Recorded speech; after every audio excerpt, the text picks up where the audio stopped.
मद अहम भाव। मद अहम भाव क्या है? अभिमान। अपने मन में जो अभिमान है उसे दूर करो। अभिमान अपने अंदर मत आने दो। देखो, चाहे वह हिंदू हो, ईसाई हो, बौद्ध है, जैन हो, चाहे वह ब्राह्मण हो, संत हो, महात्मा हो, जो धर्मयुक्त वाणी बोला है, वेद के अनुसार, शास्त्र के अनुसार, गीता के अनुसार हो, जो पहले से धर्म में लिख दिया गया है, उसे समाज में कहना ही पड़ता है।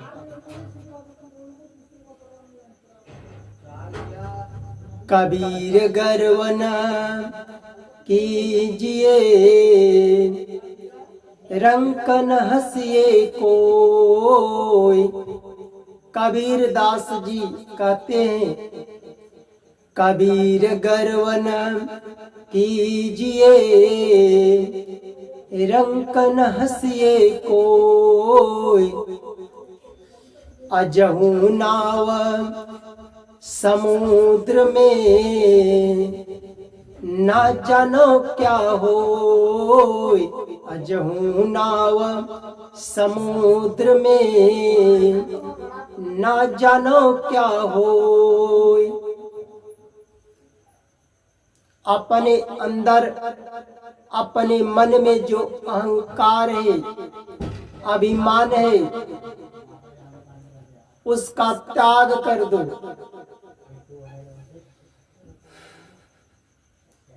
अगर किसी के पास अच्छा महल है, गांव में सबसे अच्छा महल है, उसके अंदर है कि हमसे अच्छा किसी का महल नहीं है, तो ऐसा अभिमान मत आने दो। अगर किसी का टूटा ही घर हो, टूटा घर में वह प्रसन्न हो,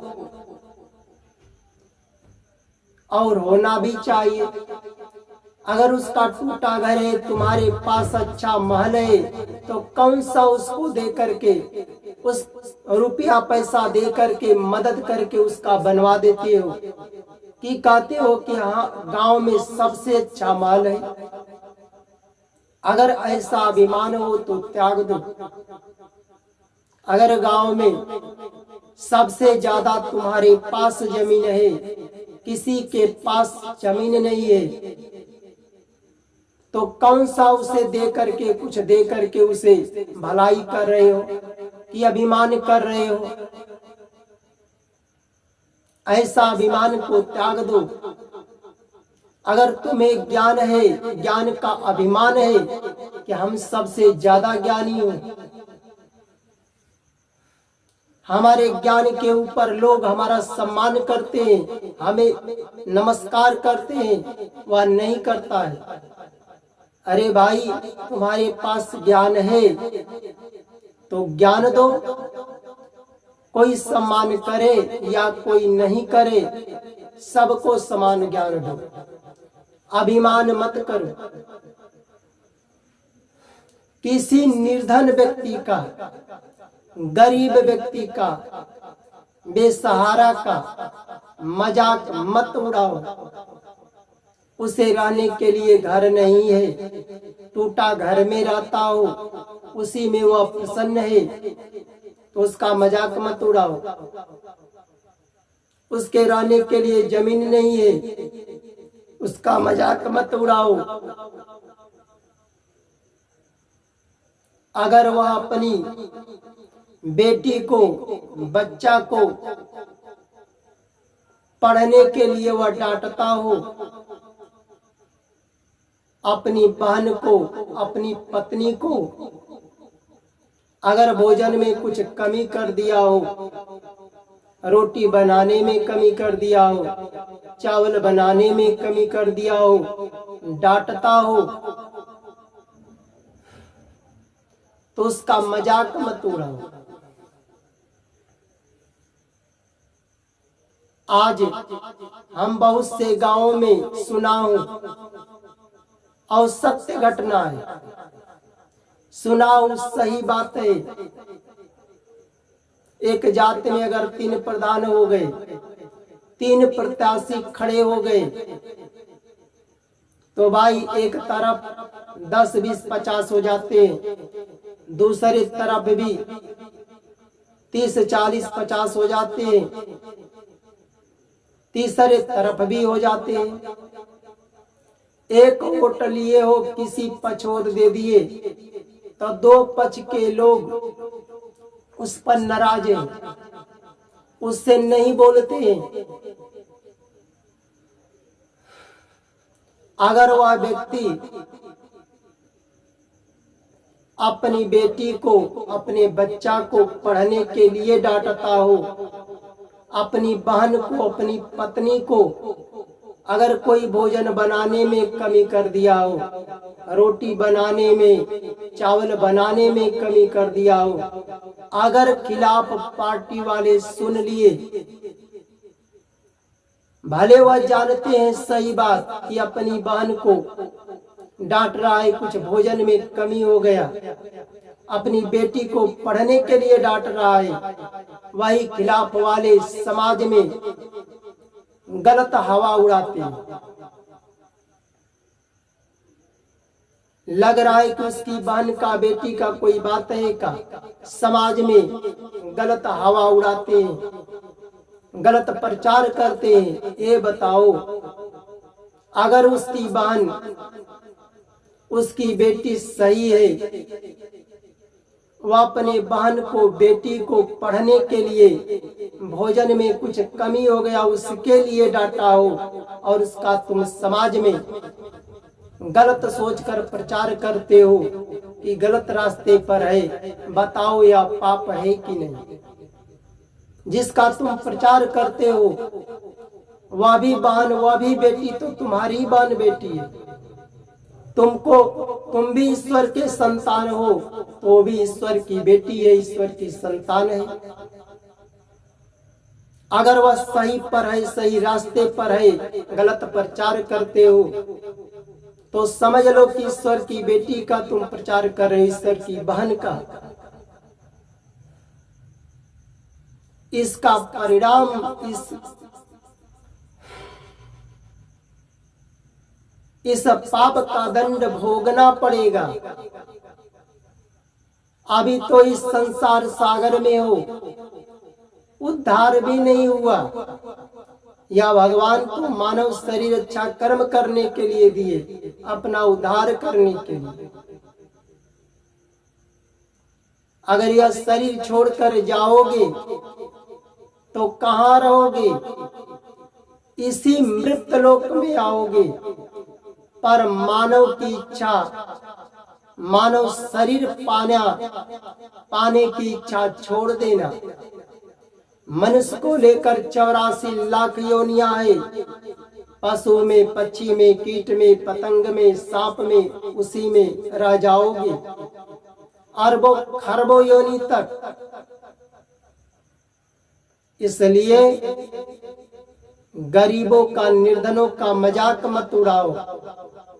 कोई अपने बेटी को, अपने बच्चे को पढ़ने के लिए डांटता हो, अपनी बहन को, अपनी पत्नी को भोजन में कुछ कमी कर दिया हो, उसके लिए डांटता हो, और समाज में जो प्रचार करते हो हमारे पार्टी का नहीं है, हमें वोट नहीं दिया, तो इसका मजाक उड़ाओ।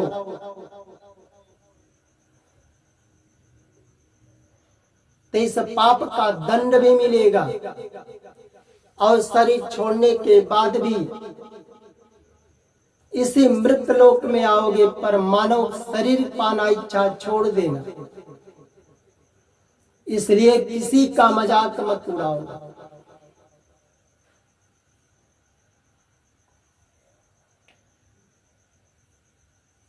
दीपको झोला पावन है,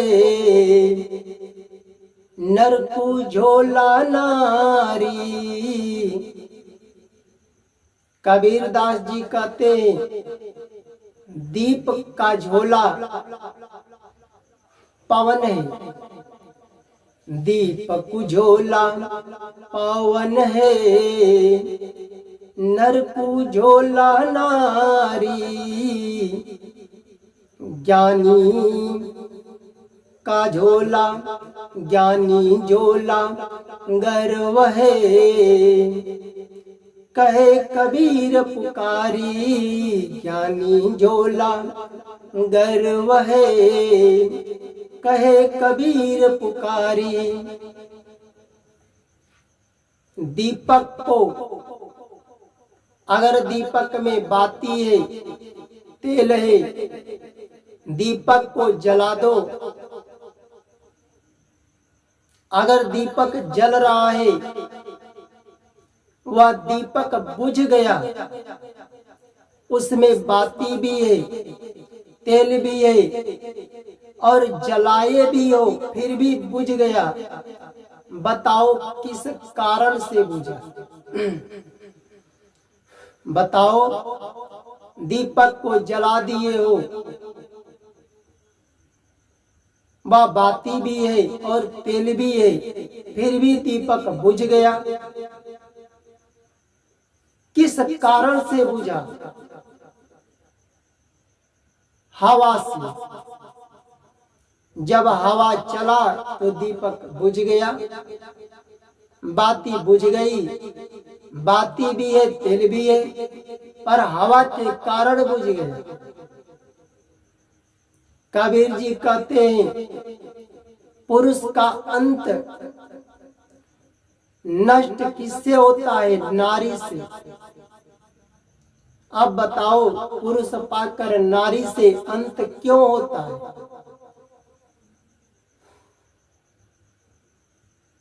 मान लो पुरुष मेहनत पर किसी पद पर, अच्छे पद पर पा गया हो, इंजीनियर हो, डॉक्टर हो, कोई अच्छा बिजनेस करता हो, पर मेहनत करके अच्छा घर बनाया, जमीन भी बनाया, अच्छा शादी भी किया, अच्छी पत्नी भी पाया, रोज परिश्रम कर रहा है घर के लिए, रोज परिश्रम कर रहा है जमीन बनाने के लिए, रोज 24 घंटा में 17 घंटा मेहनत कर रहा है अपना पेट भरने के लिए, पत्नी का पेट है, दोनों टाइम खाने के लिए, उसे नए नए वस्त्र नहीं है खरीदने के लिए। पत्नी से ही तो घर के लिए मेहनत कर रहा है, जमीन बनाने के लिए मेहनत कर रहा है, उसको सुख से रखने के लिए, उसके हर कपड़े लत्ते को पूरा करने के लिए कर रहा है। घर से प्रेम है, पत्नी से प्रेम है, पत्नी से ही संतान पैदा हुए, उसके पुत्र पैदा हुए, उसके लड़की पैदा हुए, पर किससे हुए? उस पत्नी से हुए। अब उसका भी कपड़ा लत्ता पूरा करना है, शिक्षा देने में लगाना है, उस बाल बच्चे से भी प्रेम है, उसके लिए घर बनाना है, जमीन लिखाना है, पर स्त्री से ही तो पुत्र पैदा हुए, लड़की पैदा हुई। 17 घंटा 16 घंटा मेहनत करते हो, उससे प्रेम है।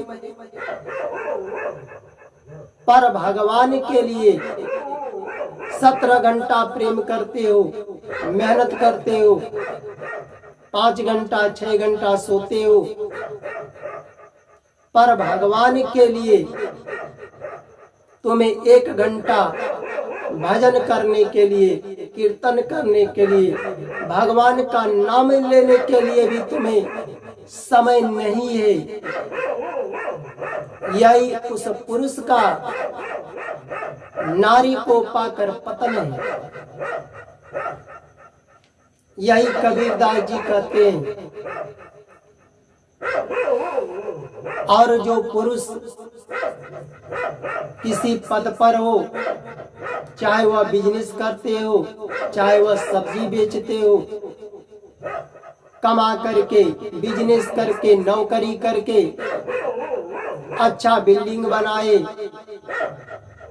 जमीन लिखाए, पत्नी का पेट भरना है, उसको सुख से रखना है, कपड़े लत्ते खरीदना है, उससे जो संतान पैदा हुए उसको भी कपड़े लत्ते शिक्षा देने के लिए जो 16-17 घंटा मेहनत करते हो, उससे प्रेम है, घर से प्रेम है, जमीन से प्रेम है, पत्नी का पेट भरना है, पत्नी को कपड़े लत्ते खरीदना है, बाल बच्चे को भी कपड़े लत्ते खरीदना है, शिक्षा देना है, उससे तुम्हारा प्रेम है 16 घंटा 17 घंटा, और वही प्रेम 1 घंटा निकाल दो ईश्वर के लिए, उस परमात्मा के लिए, उसका भजन करना है, कीर्तन करना है, भगवान की कथा सुनना है, भगवान के नाम लेने के लिए अगर समय है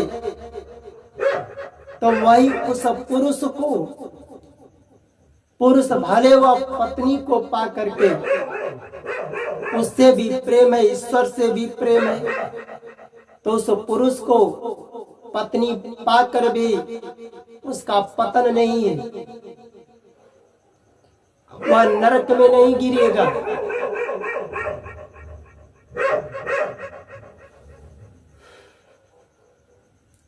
पत्नी को भी पा करके, जो पत्नी के लिए, अपने बाल बच्चा के लिए, घर बनाने के लिए जो मेहनत करते हो, 1 घंटा ईश्वर से प्रेम करो, भजन करो, कीर्तन करो, भगवान का नाम लेने के लिए समय है, कथा सुनने के लिए समय है, तो उसी स्त्री को पाकर भी भगवान से भी प्रेम है उसका,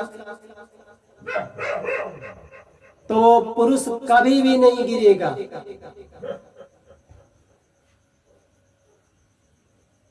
ज्ञानी को नष्ट करने वाला कौन है? अभिमान।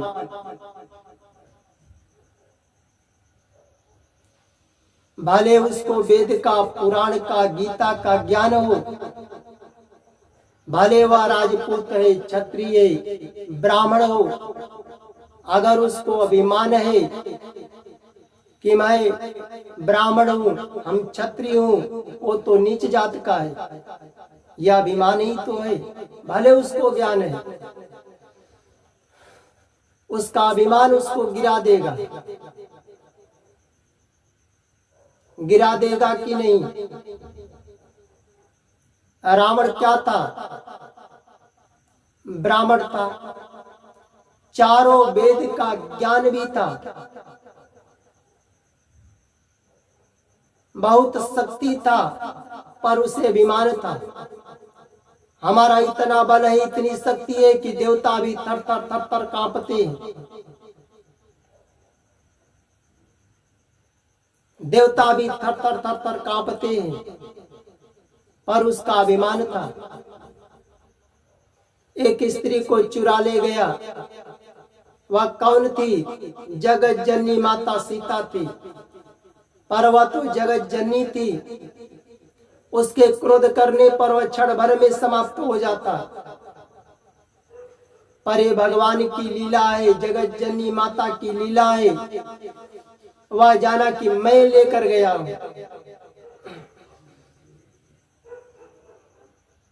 इसका भी कोई कारण है।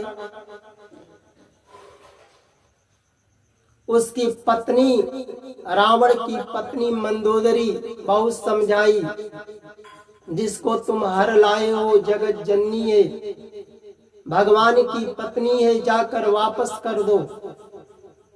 पर उस रावण को क्या था? बल का अभिमान था, ज्ञान का अभिमान था, अभिमान में उसे नहीं दिखाई दिए। वह मानता था कि राम नर के अवतार है।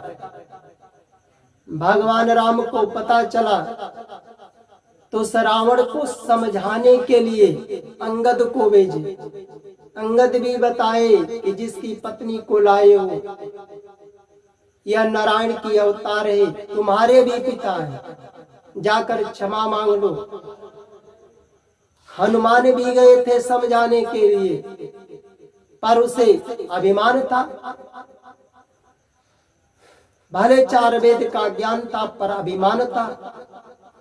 अभिमान में ईश्वर सामने रहेंगे तो भी नहीं दिखाई देगा उसे, किसी को जिसको अभिमान हो गया है। अज्ञान से यह ढक जाता है। इसलिए अपने अंदर जो मन में अहंकार है, अभिमान है, त्याग करो। एक मंदिर था, वह मंदिर एक ब्राह्मण का था। एक महात्मा जी गए उस मंदिर में और काम मांगने लगे, हमें कुछ काम है मंदिर में तो दे दो, हम जो रहेगा करेंगे। वह ब्राह्मण थे, वो भी पूजा पाठ करते थे, भजन करते थे। कहा दिया कि मंदिर में काम है, साफ सफाई करना है, गौ पालन है, इसकी भी सेवा करना है, लग जाओ।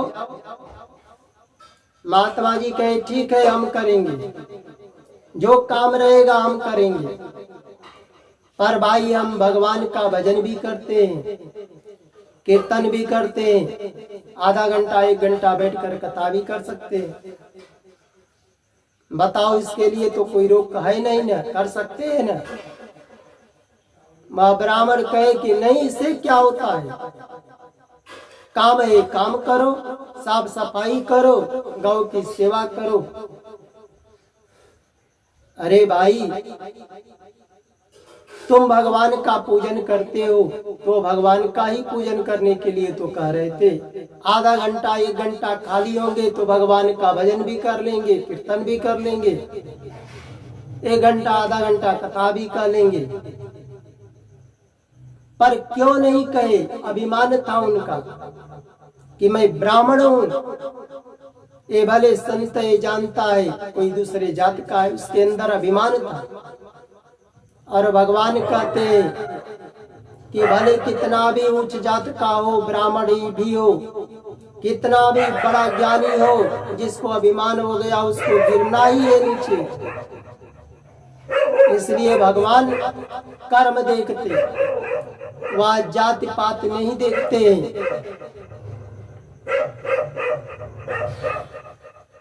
इसलिए अपने अंदर जो अभिमान है उसके दूर करके रखो, त्याग कर दो।